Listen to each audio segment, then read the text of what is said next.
Es un gran gusto participar en esta situación de celebración de la obra de Renato, de su trayectoria y de los muchos ecos que ha tenido y de los cuales soy testigo en varios países donde hemos estado juntos.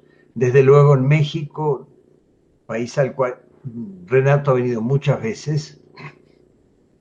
También nos hemos encontrado en el Reino Unido, en Estados Unidos, en otros países de la región y ha sido un gran placer poder acompañarnos en la manera de buscar otras formas de pensar.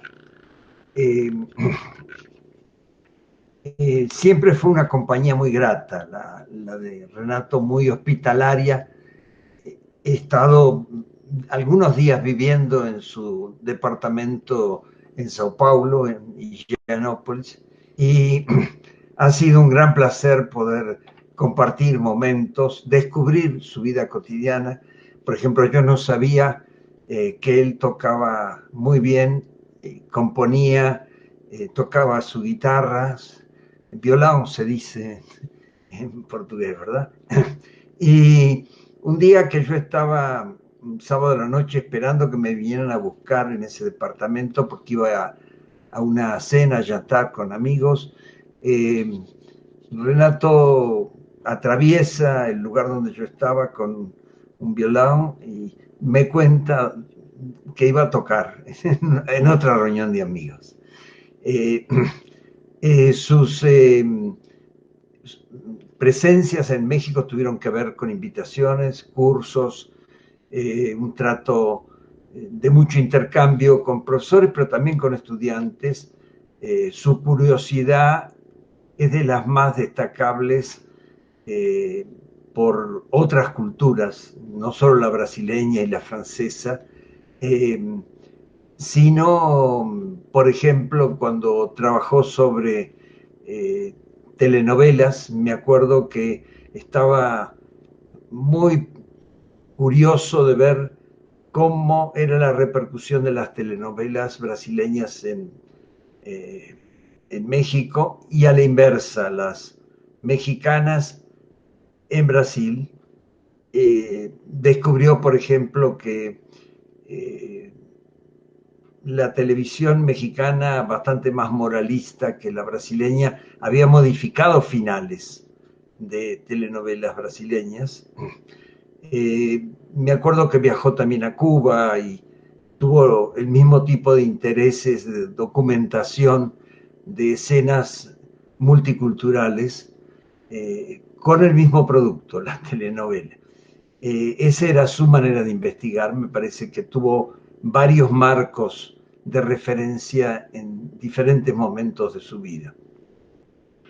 Me consta también como argentino que vuelvo periódicamente a ese país, el gran eco que ha tenido las traducciones de sus libros en Buenos Aires y por supuesto también el enorme interés de colegas y alumnos en México.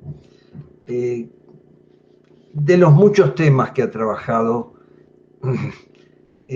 Renato y que tienen que ver con el de la televisión, las telenovelas, hay uno que a mí me impactó especialmente por el modo temprano en que él se dio cuenta de que ahí había que cambiar algo. Fue esta idea de lo internacional popular, que es un modo de replantear la noción de modernidad y de modernidad mundo. Eh, eh, Me parece que uno de los aspectos que yo valoro más en los científicos sociales es cuando son capaces de descentrarse de sus disciplinas y mirar en otros territorios. Título, Otros territorios, de otro libro de Renato. Eh, eh, Siendo formado en sociología, antropología y habiendo dedicado su vida a esas disciplinas, Renato fue de los primeros antropólogos latinoamericanos atentos a lo que sucedía en la comunicación y en los estudios comunicacionales, y los realizó con los instrumentos transdisciplinarios que él manejaba. Ahí yo vería, por ejemplo, una diferencia importante con cierta tradición de la antropología brasileña, que se basaba preferente y a veces excluyentemente en las historias populares nacionales. Se podía mover entre la negritud, lo afro-brasileño, lo indígena, las culturas urbanas, pero había una preferencia por estudiar las culturas tradicionales. Serían, sin duda, casos como el de Gilberto Freire, ¿no? Y Renato pensó muy temprano, desde los años 90, quizá antes, que había que cuestionar la noción de la modernidad metiéndose en las industrias culturales y en lo que en esa época se llamaba cultura de masa. Es decir, un antropólogo que no se atrinchera, no se amuralla en el folclore o en las formas comunitarias históricas y trata de entender otro tipo de comunidades contemporáneas, con otro formato, con otros modos de comunicarse. Para eso él se dio cuenta, por ejemplo, que había que tomar también con mucha atención dónde y qué consumen los sectores populares, qué usan y qué gustan. Y esto fue coincidente, base de nuestras complicidades, en una época en que yo trabajé intensivamente sobre consumos culturales populares y no populares también, de élite, ¿no? Renato supo ver cómo esto implicaba no solo modificaciones importantes en la identificación y autoidentificación de las clases sociales, de las franjas culturales de la sociedad, sino mudanzas de la mentalidad empresarial, ¿no? Es una expresión que usa en su libro A Moderna Tradición Brasileira, ¿no? Muy subrayado, muy sublineado, porque lo he trabajado intensivamente con admiración. Y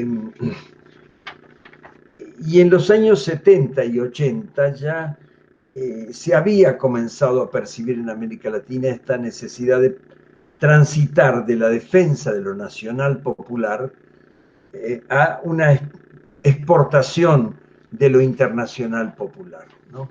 Había una creciente producción de telenovelas, de películas brasileñas, mexicanas, argentinas, que lograban salir de sus países, y Brasil se convirtió, como lo recuerda el propio Renato en ese libro, Moderna Tradición Brasileña, en el séptimo mercado mundial de televisión y publicidad, el sexto en discos, lo cual correspondía al hecho de que el país pasara a ser la octava economía mundial.